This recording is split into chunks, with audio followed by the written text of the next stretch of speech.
Hey everyone, and welcome to another episode of Sasquatch Theory. On today's video, we have Ted from East Texas, and he wanted to share the Bigfoot experiences that him and his wife had on their property that borders a state park.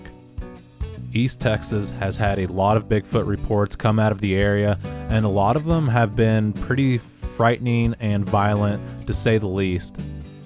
If you enjoy listening to Sasquatch Theory, please like and subscribe, and if you have had a Bigfoot encounter in North America, please contact me sometime at sasquatchtheory@outlook.com.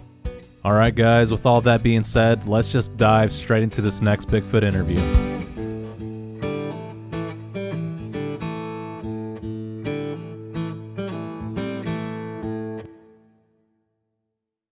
Alright Ted, welcome to Sasquatch Theory. How are you doing today, sir? Oh, doing great. Good to hear. Ted, you had some experiences in Texas. If you would, tell me a little bit about yourself and these experiences in chronological order, please. Okay. My wife and I have never believed in Bigfoot. We always figured that it would have either been something in a zoo, if it was real, if it was captured, if it was real. Um, and as far as the abominable snowman, I thought that was just a kid's claymation character. So I never really believed in this thing. And I'm still not 100% convinced, only because I haven't seen one, but by the same token, I don't want to see one. Our encounter, I should say, is uh, activity that's occurred. We haven't actually seen one, but we've experienced everything else that goes with that. Um, we start off by we moved to a house over 60 years old, just outside city limits, out in a town out in the country, about 65 miles east of Dallas. And the only it backs up to a forest. The only access to our backyard, as you'd call it, where it backs up to, is through the front. And so we'd see intruders through our windows. If anybody came in through the front and was pulling any pranks or anything, we would see them through our windows out back. We have no trespassing signs, and I often shoot my guns out back, which deters potential thieves and ne'er-do-wells from poking around our property. Um, when we first moved here, I thought it was funny that we had this like a kind of like an old Mercury activated street light out in front on the corner of the front of the house, and I took it down because it was an eyesore and it was just so dadgum bright. It would shine into the living room. And now that I look back at it years later, I realize what it was. It's what they call a booger light, which is a light to keep the things away from your house. And it all started. I travel a lot, probably half the month I'm on the road, and it it began when I was out of town. My wife heard of a man's voice outside of what was then a bathroom that we've converted into an office. We heard it through the door from outside, and it said, "Hey," and she looked around and couldn't figure out where it was coming from, and then it did it again louder, "Hey," and it scared her, and she didn't want to go into that room for a while.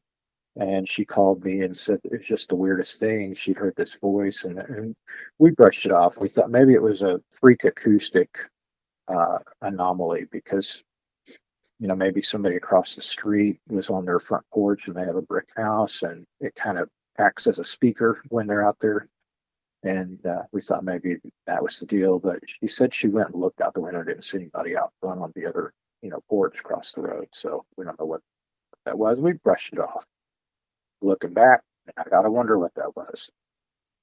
Um, Around April 2022, we heard a hoop come from the forest when we returned home from visiting a relative, and it was the classic whoop. And I'd asked my wife, "That's weird. Have you heard that before?" And she said, "Yeah, I just "That's an owl, isn't it?" I said, "No, it's not an owl. I don't know what that is." And as I said, we weren't familiar, um, with what was going on with the whole Bigfoot phenomenon. Uh, we would occasionally, watch, uh, what was it?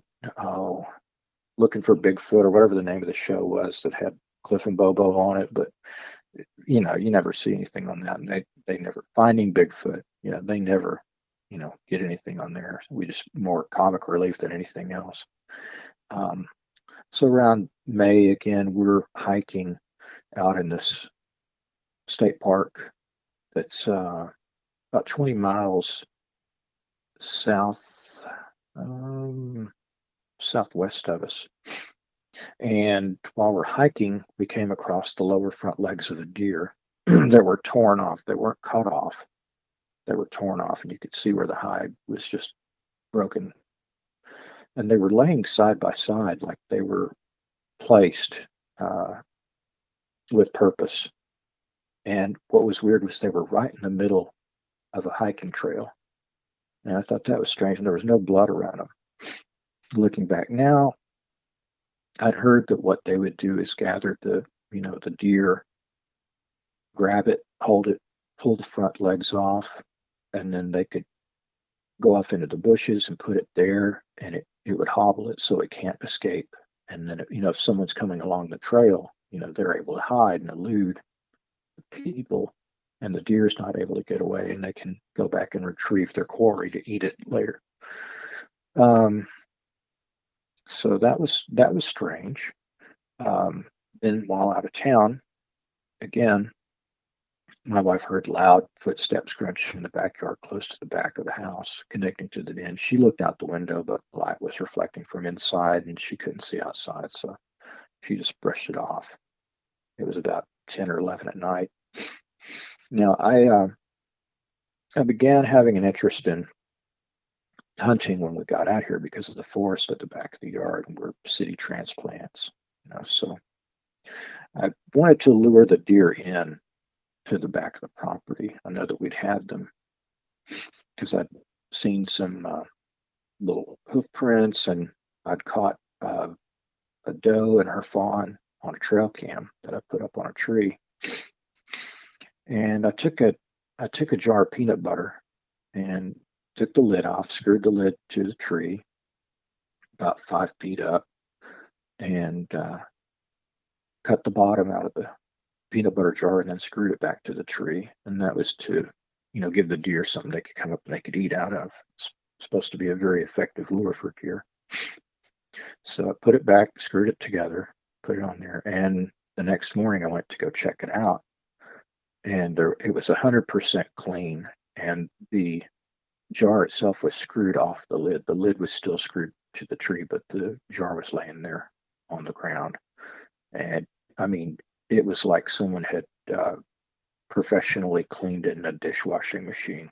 There was not a trace of peanut butter in it at all. That was pretty weird. So I thought, well, that was interesting. And so I started tossing apples out near my deer feeder as another means, because that just seemed like a more uh, affordable, thing than buying peanut butter every day and putting it out there. So I threw out a whole bag of these apples and go look the next day, and they're all gone. There's not even pieces of them, not a fragment anywhere. And I still kind of, just brushed this off. I thought, well, it's active, probably raccoons. We've got a lot of animals out here, and who knows what got a hold of it. And as we kept watching Finding Bigfoot more often, I started wondering about it. I started thinking, that's weird, because I started noticing some of these things were matching what people were reporting. And thought, well, I'll just go do a Bigfoot call out in the backyard, see if I hear anything, back, if it returns a response. So I go out there and do this call. I don't hear anything back, of course, but I realized that was not a good idea, because after I did that, the activity seemed to ramp up a bit. I go out let me see, 2 or 3 days later, I go back out there to my deer feeder, check and see if I need to refill it. And I found a dark seed-filled pile of scat, and it looked like it was a mound. It was like 6 inches in diameter, by about 2.5 to 3 inches tall, and it was like a dark grayish color, and you could see seeds chalked all in it. It was just full of what looked like blackberry seeds. And I thought, that's weird. What kind of animal's going to eat that many blackberries and then, you know, defecate in the stream next to my deer feeder? And that was just odd. So I didn't think Bigfoot, and I didn't get a baggie to save it, but I have a feeling it was bigger. I think that the creek had washed it down and made it reduced its size. Now in March of 2023, I'm at my deer feeder, and we came back. I'm usually at a later time. I'm usually out there in the mornings or in the daytime, but we came back. It was about 8:30 p.m. We still had a little bit of light, but it was getting dark, and I wanted to see if I needed to refill the deer feeder. And while I walked out there to it, I heard a very deep, low, menacing growl.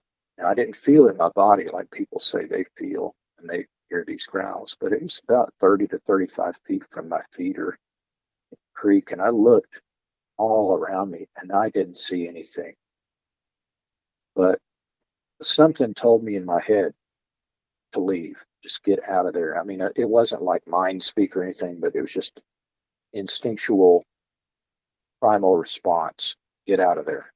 And so I just turned and walked away. I didn't even think about standing my ground on my own property and facing whatever the heck it was. I did not want to deal with that, whatever it was. It just scared the shit out of me. And I went immediately to the house. Uh, Now, I caught in May 23, I caught a field mouse in our house. One of these green plastic tubular humane traps you can get from Walmart. On one end, it has a spring-loaded door. On the other end, it has a sliding door. And it's about, I don't know, 6 to 8 inches long and 1.25 inches in diameter, tubular, transparent green. And I caught this mouse, and I had to go out of town immediately, so I wasn't going to try and deal with this thing, letting it out or shooting a BB gun or whatever. I figured I'll just put it up on this 3-tiered white vinyl shelf that I have in the backyard that I put gardening implements and things on. And I put it in the middle. And I thought, when I come back in a couple of days, I'll deal with it. Poison it or something. I don't know. I didn't know what I was going to do with the damn mouse. It was still alive because it's got little holes in the trap so it can breathe through there. But I put it there, and when I came back 2 days later, it was gone. And I thought, well, that's weird. But maybe a hawk or something came down, but I don't know how it would have seen it. It was on the shelf in between. It wasn't like visible from the top or anything. And I didn't see any hawk, footprints, claw marks in the ground or anything like that. It would have to be pretty big in order to get its grip around this plastic trap and hold it and fly off with it and get inside between the shelves to get to it. But I did see a 2-inch wide by 6-inch long smudge mark in the mud next to the shelf. And looking back at it now, who knows if that was a finger, toe, or whatever that was that had done that. I don't know what kind of animal did that, but with all the other stuff, I just brushed it off. Just weird stuff out in the country. Like I said, we're city transplants, so none of this stuff stood out unusual to us. Now, a few weeks later, I think it was about 3 weeks later, I was mowing with my riding mower. And because of how our house is placed, I have to mow in like a kind of a C shape. And I start off on the outside and work my way inside. Like if you were eating a cinnamon roll, And I come around twice and cut in my cuts, which are 42-inch wide cuts, just along the edge of the forest, and then swing back around and go to the front yard, and then come back and then go to the backyard and swing back around. And on the third pass, guess what's laying right there where I just freshly mowed the trap? It's on top of the grass. Had I ran over it with the mower, it would have shattered into a lot of pieces. And I keep my mower on the lowest setting, so I don't have to mow very often. But it would have shattered it. And I'd been through there 2 or 3 times already. So whatever it was that put it there had to have been watching me. And the trap was empty. And I had this feeling again, like something saying, thanks, more mice, please. But I still, I don't believe in the woo or the mind speak or any of that. I just think it was my subconscious responding to that. You've always felt watched when you're out in the backyard. It's very creepy. And if you do go out, just even to get the groceries out of the car at night or to go in the backyard to check on something or whatever, you immediately run back in the house after doing so. You don't want to waste your time out there. Now, my wife has heard at least 8 loud wood knocks occurring over an hour time span. And they started out like every 5 minutes. And this was, again, when I was out of town. And this was close behind our house. And she felt like whatever was making the noises was trying to get her attention to lure her outside. So she made sure not to walk in front of any windows to avoid being seen by whoever it was. And she said as she ignored it, it seemed to speed up in frequency, like it was more anxious and, more and more knocks, faster and faster. And then eventually it stopped. And she told me about this. And so when I came back, I went looking around the yard and I found a smooth spot of bark that had been rubbed smooth on a pine tree that we have in our backyard that was pretty close to the house. And it was like something had been pounding on it with either a rock or with a tree limb or something.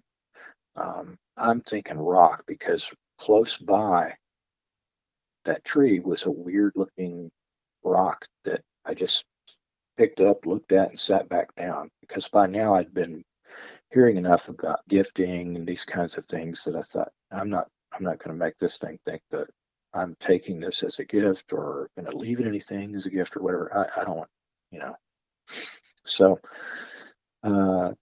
what else was weird was the smooth spot right above that smooth spot on the tree. It was probably about 4 inches wide, by about 8 inches long, this smooth spot. But right below it was a 1¼ inch diameter pine tree limb that had been snapped off and pointed at the house. And I started learning that when they point branches at homes or where people are, it's their way of telling others. And this is what people have been telling me, by the way, other Bigfoot researchers, that it's their way of telling others that there are people there. And we started seeing this with other tree limbs broken down and pointed towards the house. So I started looking around, and June 23, I searched the backyard and I found a tree ripped out of the ground. The bark was stripped off of it. The roots were snapped off of it. And it was thrown up into the fork of a bigger tree that was about 12 foot high. I've got pictures of these tree limbs and tree branches that are broken off, and I can send them to you. June 23, also, my wife heard multiple loud owl hoots while I was out of town. And she said it sounded like an owl, but it sounded really loud and really close. And then I returned and I parked my vehicles in front of the house where it would only see them if it were in the front. Nothing ever goes to the front, hardly at all. So it didn't know that I'd come back. And that night we sat watching TV, and you could hear these owl hoots, and they were very loud.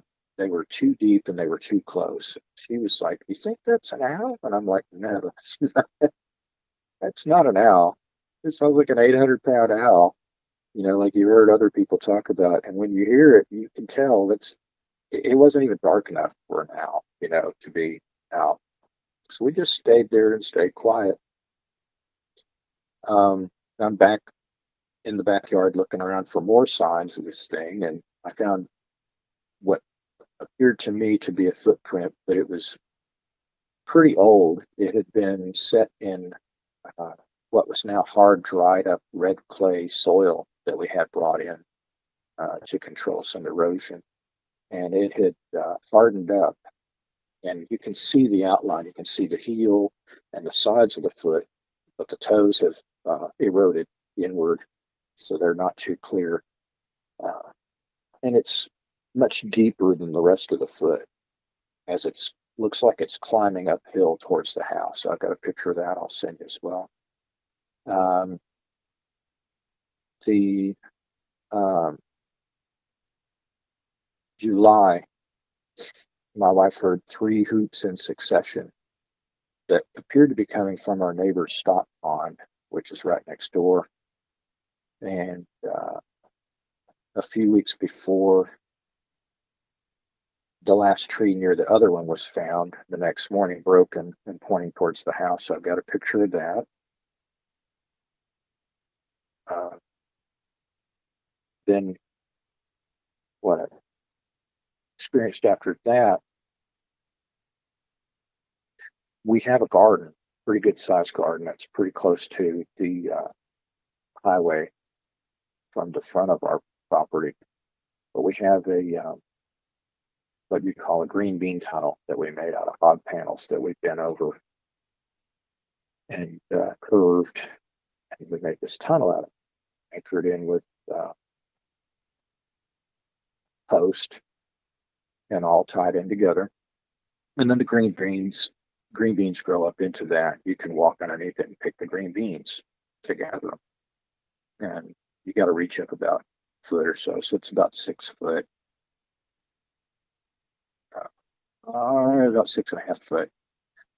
So he noticed one day he's out in the garden and all the green beans were gone. They were picked up. There weren't any on the ground. So if it were like birds, they would have dropped some, but every one of them was gone. There was none to be found at all. Along the side of the garden, we have a little metal rabbit fence. It's like a miniature hog fence, kind of, sort of. And I think it was plastic coated, but something had stepped on it and smashed a V shape down into the side of it. And then going further up into the garden, we had two okra plants, which were probably an inch in diameter. And they are in the ground, good and solid. If you ever tried to pull up an okra plant out of the ground, you better bring a sack lunch and get ready, because it's a work, it's an effort. Something had pulled these two out of the ground and oddly laid them side by side, just like when you find the deer forelegs, and they were laid across the raised bed side by side, and all the okra was eaten off of and gone. And I looked further around in there, and my wife saw some holes in the raised beds, and they were not very clear, but they were footprints that were left, and they were like a men's size 9.5 to a size 10. And that made me think, oh, okay, so now we've got this thing is like a juvenile. They weren't too clear. I mean, we have a sprinkler system, and when it would automatically come on, it had eroded the dirt back into some of them, so they weren't very clear. But there was one, and I took a picture of it, and I have that. I can send it to you. And you can clearly see it's a big, huge footprint. It looks like a human footprint, except it's wider, a lot wider. It's like some kind of special with shoe you'd have to order, And yeah, that's that's pretty much where it's ended. Um, we've noticed that we used to have all kinds of animals. We used to have deer. We used to have possum, raccoons, families of raccoons. You hear them making noise all the time. We had turtles, all kinds of snakes, frogs, everything. And right when this started up, those things started disappearing. And now, if you go out and look around, you can't find anything. There's all we have now are a few birds and a couple of squirrels. That's it. So I think it came from the state park about 20 minutes away. Probably left its troop or was kicked out of its troop and wanted to start its own, troop, and found this area because it's a good hiding place. It's got spring water, it's got vegetables, lots of forage, lots of plants, and at the time it had lots of deer and other animals. And it just eventually depleted its food sources and went on. But if you'd asked me a couple of years ago if I believe in them, I'd have said no. But after all we've been through, yeah, yeah, I believe they're real. And I don't want to see one to know it's real. I've just had so many bizarre things happen that, um, yeah, we're pretty sure. We're pretty sure they're real, and we don't want to see them. I don't want to deal with them. I'm hoping it won't come back. I hope it goes somewhere else.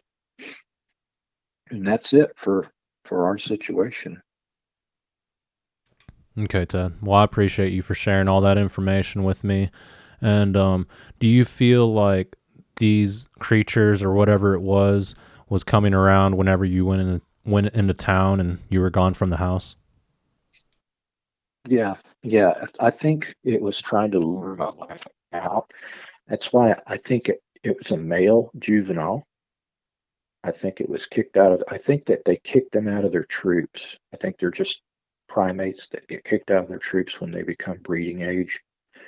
And the alpha male stays with that troop, unless he's defeated by it, you know. But I think they get kicked out of their troops and they go and look for their own habitat. And when they get to their own habitat, then they'll do all the noises and calls and try to lure a female so they can start their own troop. And I think it was trying to lure my wife outside. Uh, just really, um, really a scary feeling when you have that going on. Um, I also think that if you've driven out in the country down any of the tree lined highways that we have and tree lined roads, and you've seen cars on the side that look abandoned. Maybe they got the glass busted out. They got red stickers on because they've been there so long. I would almost guarantee that some of those cars had a mechanical failure. They parked over there, they broke down, and they waited for help, but they didn't get help. I would bet you some of those people are missing. Uh, that they were got by Bigfoots. Sounds ridiculous, but I'm curious as to how many of those have missing people associated with those cars. Yeah. Yeah, very well could be. You never know. Um, let's see what else. What do you think the whoop meant coming from the forest? And I guess it was your wife that heard it, but what do you think it was? I've heard it myself. I think it was one of them either saying, "Look, there's people here," or trying to call another mate to mate with as a mating call. I don't know. Yeah. Yeah, very well could have been. And you feel like they were getting into the garden to get some food, possibly? Yeah, I think they're opportunistic. Hmm. I think they get into whatever they can.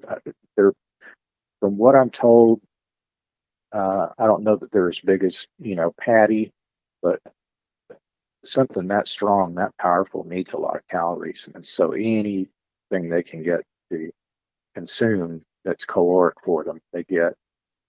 I think when they inhabit an area and they deplete the resources, but they're still in that area because they're kind of trapped by the activity of lots of humans that can see them, or they haven't had a chance yet to venture out and find another habitat. I think that unfortunately, like hunters, hikers, fishermen, and other people will go through there and unfortunately be grabbed and eaten by them. We've got so many people that disappear without a trace. I mean, not even a shred of clothing or anything. And that's what I think they do. Historically, primates, chimpanzees will eat other chimpanzees. They'll have wars, and they're sophisticated to that point where they will eat babies, baby chimpanzees, and so forth. So I don't think these are much different. I think they're very chimp-like, but I think in some ways they're more advanced. I think they're older than man. I think that they may be related to us, but I don't know exactly where they fit. But they're super evolved because they haven't died from exposure to the elements. They haven't died off from disease. I think they must have an immune system from hell. And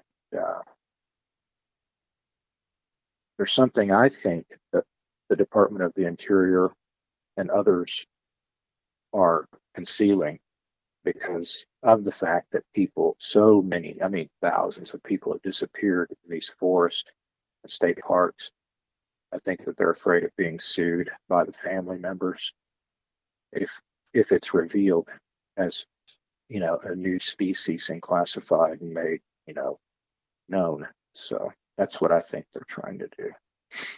Yeah, I that's a think they good can be theory. killed though. I think they can be killed, and I think they may have, but I think that it's usually quickly swept under the rug when that happens. Yeah. Um, And how far away did you find those deer legs from your house? the park is about a 20-minute drive southwest of us. Okay. And what do you think it meant? Why do you guys think that you encountered the hind legs in the middle of the trail? No, there were four legs. They were the front ones. Okay, the front Um, ones. I think, and I don't think it was for us. I think that they were placed there though for hikers to see, or someone to see, a human to see that would be coming through there because I think it's its way of saying this is my territory, and it could have just been that it had gotten a deer and was holding it and was fixing to take off with it and go consume it when it heard us or someone else earlier coming along the trail and thought, I got to get off of this trail. I don't want to be seen. I'm going to hobble this deer and throw it in the bushes over here, and then I come back and get it when they're gone. So I think it just grabbed its forelegs with between its thumb, index finger, and the next finger. And with those three fingers, was able to just pop those off and then set them down. But what was odd was that there was no blood, and where they were set down, it was like they were strategically placed side by side. I don't know. That could have just been coincidence. I mean, if you have them in one hand, you have them both gripped between three fingers in one hand, and you set them on the ground. I guess they would naturally line up to be aligned side by side, equidistant. Yeah. But yeah, that was a weird, creepy feeling. Yeah, that's pretty unusual. And you guys heard the calls from the backyard. Is that correct? How often would you guys hear it? At least once a month, we'd hear calls, but they were back behind my home is like 150 acres of forest. So you'd hear them at varying distances. They could be 1,000 yards, it sounds like, or it could be a quarter mile, you know. Yeah, yeah, that is unusual. And I know the Sasquatch will mimic owls, and it very well could have been them. But I did hear you mention that it happened during the day, and that is unusual. But I hear owls here all the time during the day, so it is pretty typical to see an owl during the day or hear them go off. And I just don't think they sleep too much. But Sasquatch do mimic the owls, so it very well could have been them too. Yeah, and it's funny because the times I've heard owls, it was more like the volume that you would get from a dove or um, other game birds that you would hear. It's not I don't know, it's just very strange how loud it was and how insistent it was, repeating itself. Just trying to get your attention, just trying to get someone to come and look and see what was going on. That's the impression that we got, from the knocks and from the owl hoots. Yeah, and I wasn't there, so I can't really say, but I trust your judgment. You said the activity seemed to ramp up after you did the vocalization. Yeah, after I did the vocalizations, that's when it ramped up. But um, I also, once it started ramping up and we started having, like the peanut butter and the apples, I stopped putting them out there. I stopped putting the apples out. I stopped doing the peanut butter. I've learned about the whole gifting phenomenon, and I did not want something that could mistake uh, actions as something else, that it was welcome and I was going to feed this thing and it would keep coming around. I wanted to end that quick. So I think that helped. Yeah, yeah, it would definitely bring them around if you're leaving them food. And whenever your wife would hear wood knocks, what would she be doing? Just watching TV in the den. We do have windows, and we've occasionally thought, and I don't know if it's our imagination or if it was a shadow or what, but you can sit in the living room and watch TV, and as you're looking at that wall where the TV's mounted, there are two windows. One window is closest to the highway, and the other is closer to the backyard. And it's behind a fireplace. So you'd be looking, and occasionally, you catch like this movement at the very corner edge of the window out of your peripheral. You couldn't quite make out what it was, but you'd notice something had moved. Maybe it was a bird, maybe it was some other animal. Maybe a squirrel running up the tree right next to the edge of the window. But I've seen something move in front of that window and move back real fast, as has she, over the past year. And so all we could figure was it was curious. Maybe it was coming up and looking through the window, or maybe it had seen us working out in the yard and working in the garden and so forth, and just trying to get us out there, lure us outside. Yeah, yeah, it's very possible. And let's see what else. Do you have any questions for me? I saw that you emailed me Yeah, some questions. yeah. Let me go back to this real quick. Yeah. Okay. Now I haven't gone out to look because we're having pretty bad weather right now, but I plan to go out and look and see if I can find any tree structures. Um, what do you think the tree structures are? I think they're a form of communication for the Sasquatch, and they're possibly warning each other of human danger, or it's just their own language. But I mean, it's really hard to say just because nobody really has an answer for it. And it does tell me that they're intelligent and they have their own language. So that's about all I can really say. I haven't seen any up close or in person. I've only seen videos with, images at a distance of them, but I'm theorizing that they're observation blinds, that they can get inside it and be concealed from normal view by animals as well as people.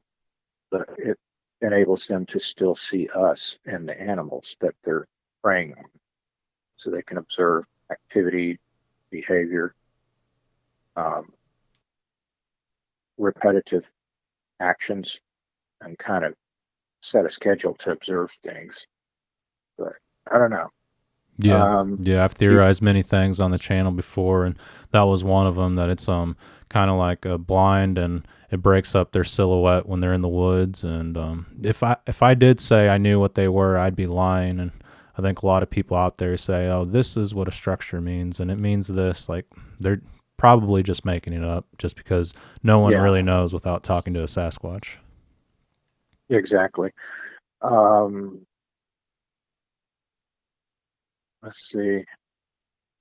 What do you think the position is of the Department of the Interior or Parks and Wildlife Service?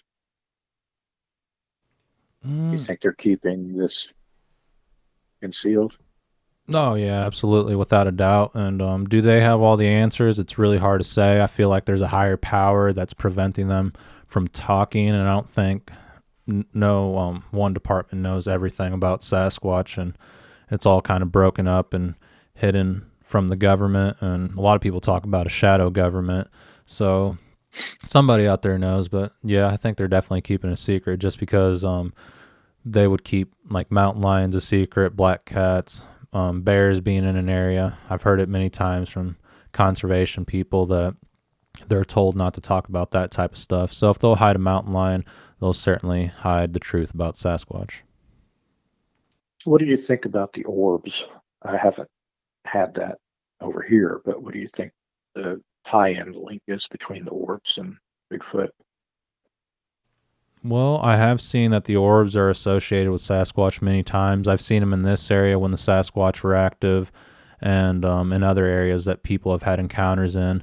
And Hmm, I interesting. think it has something to do with dimensions, portals, or the spiritual side of Sasquatch. But I think it's all tied in together, and it's kind of hard to say. I mean, if it was something natural, it could be some type of artificial intelligence that's researching the government, or not the government, but Sasquatch.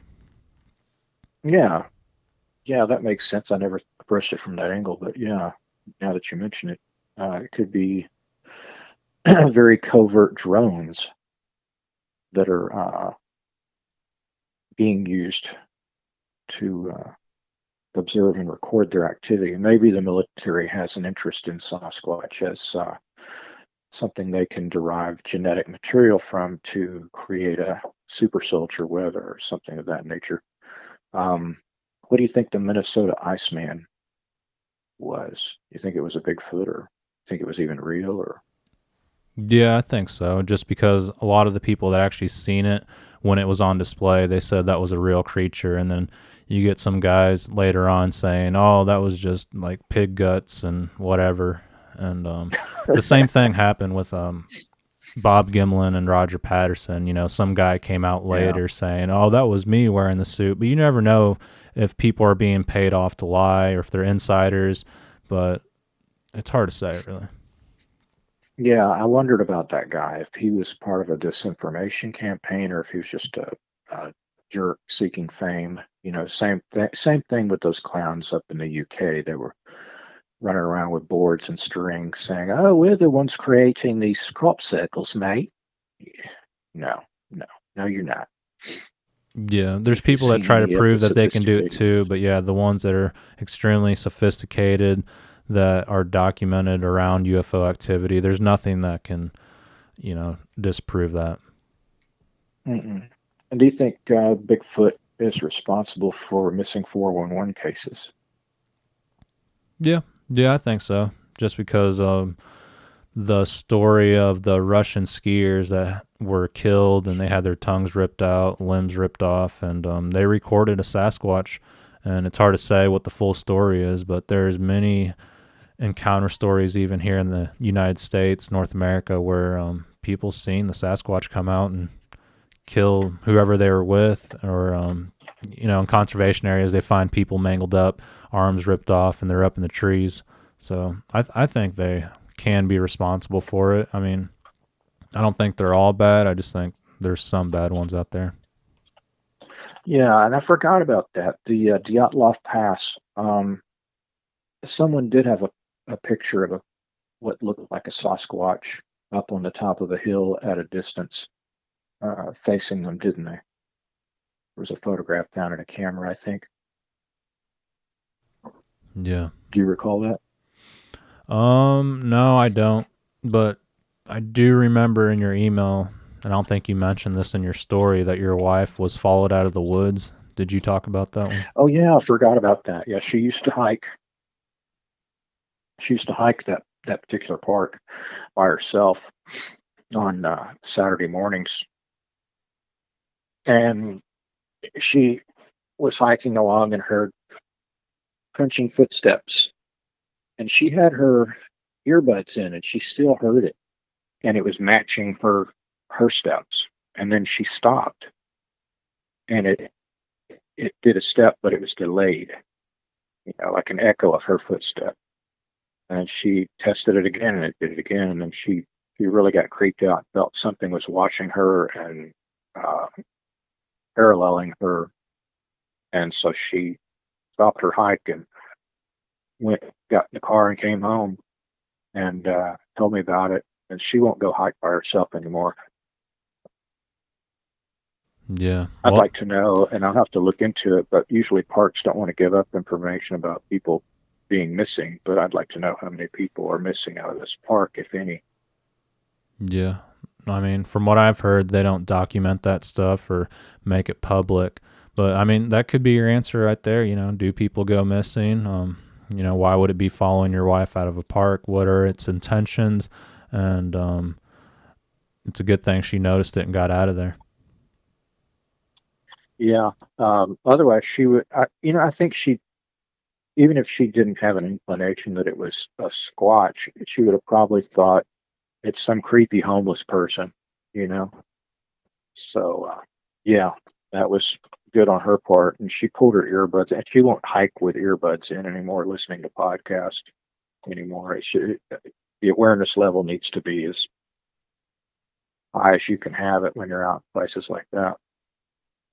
Yeah. And There's the minor story. I can't remember what his name is. Something Osman or whatever. He was taken by Sasquatch in his sleeping bag, and that's a pretty older story. It was on Monster Quest, and I mean, mhm. I think that's our answer right there. They will take people. What are their intentions? It's hard to say. The Indians talked about them taking women and children, and there's a lot of people that claim they've been taken by Sasquatch. So, yeah, I think it's possible. Yeah, it's weird. I I still don't believe in the woo and interdimensional stuff and all that. I don't make fun of people that do, but I'll tell you this: when that whatever it was growled at me, and I looked all around, I didn't see anything. One of my friends is a Bigfoot researcher, this of a little bit of renown and fame. I'm not going to mention her name, but she says, "But did you look up into the trees?" And I said, "No. Now that you mention it, I didn't." And I think looking back, I probably should have looked up into the tree.